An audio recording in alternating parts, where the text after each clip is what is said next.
In this video, I will share with you 4 basic traits that every business owner should have. We will look at some of the most successful entrepreneurs of our time as they share their thoughts on why these traits are important for their business. I will be right back.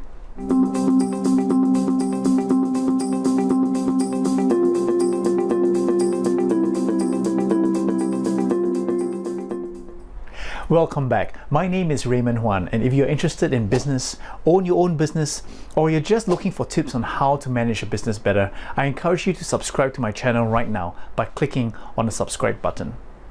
With that, let's go on to the first of the 4 traits that you will need to succeed in your business. Having purpose is one of the traits I've encountered in every successful business I have worked with. But what is purpose? Purpose is simply having an answer to the question, why are you in business? What is it that drives you towards moving your business ahead and making your business grow day by day? Your purpose is what motivates you every single day, and it is what determines the decisions you make for your business. In 2013, Elon Musk stirred controversy in a letter addressed to Tesla shareholders when he began with the following lines. While profits are still modest in absolute terms and not our primary mission, etc., etc., etc.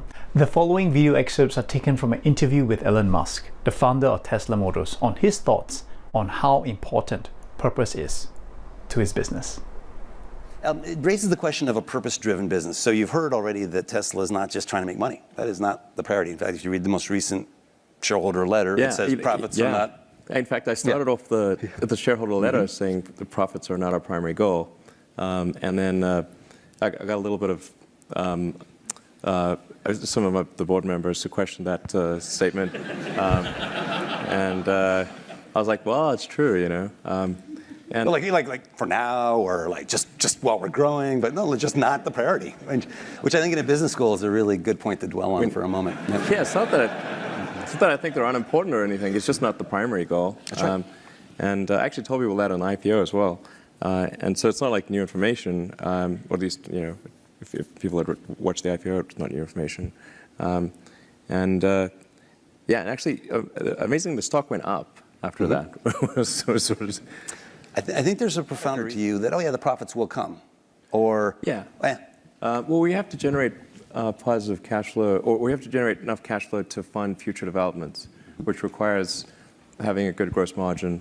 And so I guess one could just say, okay, well, we're going to stop developing new products, and then you would be really profitable. So at any given point, you could sort of say, well, we could be profitable, you know, at this point in a significant way. But we've got these great things that we want to develop for the future, and they're a good investment, and that's what we're doing. Purpose should not be the only trait that should be the driving factor in your business. This should be balanced with fundamental basics like positive cash flow and good gross margins on the products that you sell in order to drive further investments into your business growth.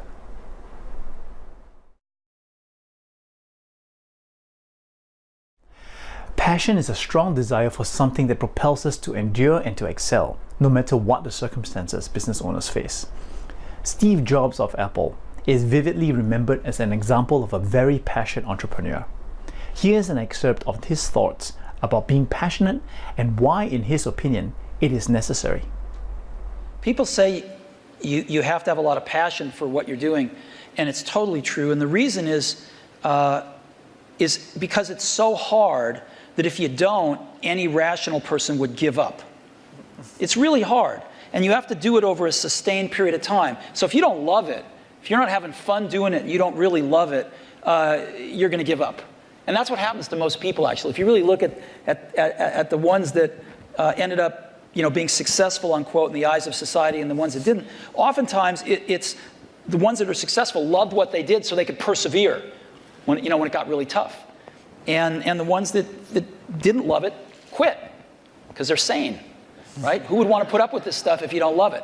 So it's a lot of hard work, and it's a lot of worrying constantly. And if you don't love it, you're going to fail. So you got to love it, you got to have passion. When things get more difficult, as you will face in both life and in your business, your passion is what makes the difference between doing the work for the sake of it and actually enjoying it. It keeps you going when others may actually give up because the journey starts to get too difficult. Let's go on to the third trait.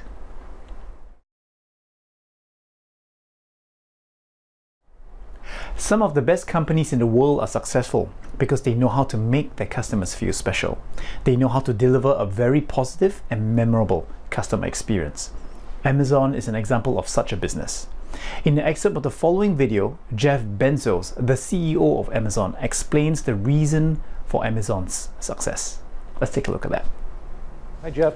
When you meet Amazon CEO Jeff Bezos, you're immediately struck by two things. That legendary laugh and his nearly unmatched focus on customer service. We know customers like low prices, we know customers like big selection, and we know that customers like fast delivery. And those things are going to be true 10 years from now. They're going to be true 20 years from now. So we can count on those things and we can put energy into them. He met with us at Iffy, he says, comes down to this. What has worked at Amazon is focusing on the customer, being putting the customer first, which is easy to say but difficult to do. And if you really are customer centric, it's like being the host of a party. You're holding the party for your guests. Sometimes the host of the party is holding the party for the host of the party. And that leads to a different kind of party. For Amazon, the party couldn't be much better now, as its stock recently hit an all-time high. And the company is poised to become even more relevant in people's lives as it works to expand its popular same-day delivery throughout the country. Our view on this is we know customers like their products fast, and so we work on things that we know customers like, and that's not going to change. You can see from Jeff Bezos' interview that he has a passion and belief in exemplary customer service, and his drive towards it is what makes Amazon as successful as it is.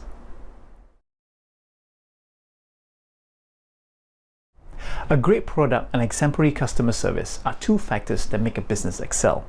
And the key to consistently delivering both is to hire and keep a solid team of individuals who share the same values and who will work passionately towards achieving the same goals.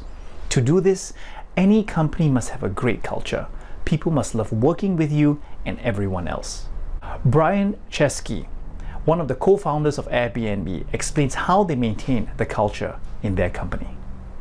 If culture is a shared way of doing things, there's really two parts. One is behaviors, and those can kind of change, and maybe 50 years from now, there will be rituals and behaviors that will change, be different.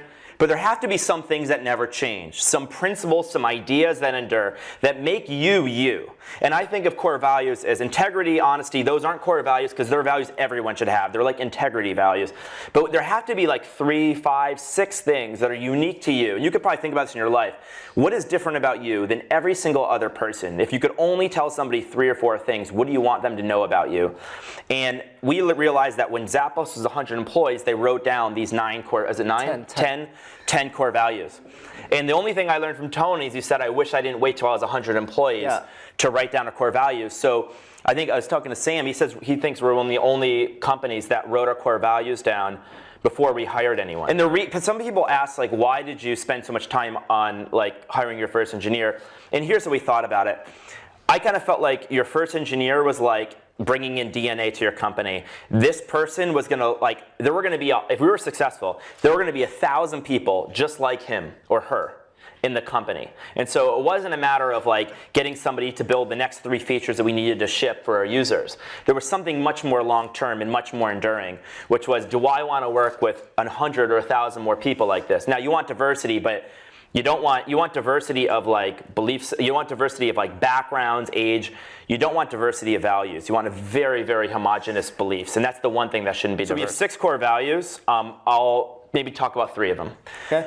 So our first core value we talk about is champion the mission. And what it really means is that we want to hire people that are here for our mission. We don't want people here because they think we've got a great valuation, they like our office design, they need a job, or they think it's hot. We want people to be here for the one thing that will never change, and that's our mission. And just to tell you a quick story about our mission,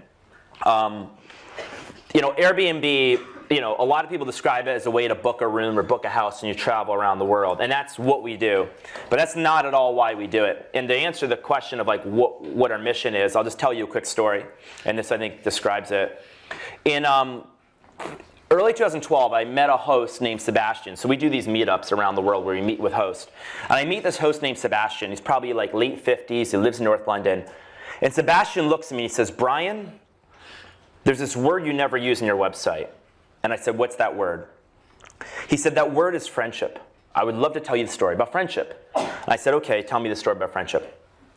He said, 6 months ago, the London riots broke out outside my home, and I was very scared. And the next day, my mom called me to make sure I was okay. And he said, yeah, Mom, I'm okay.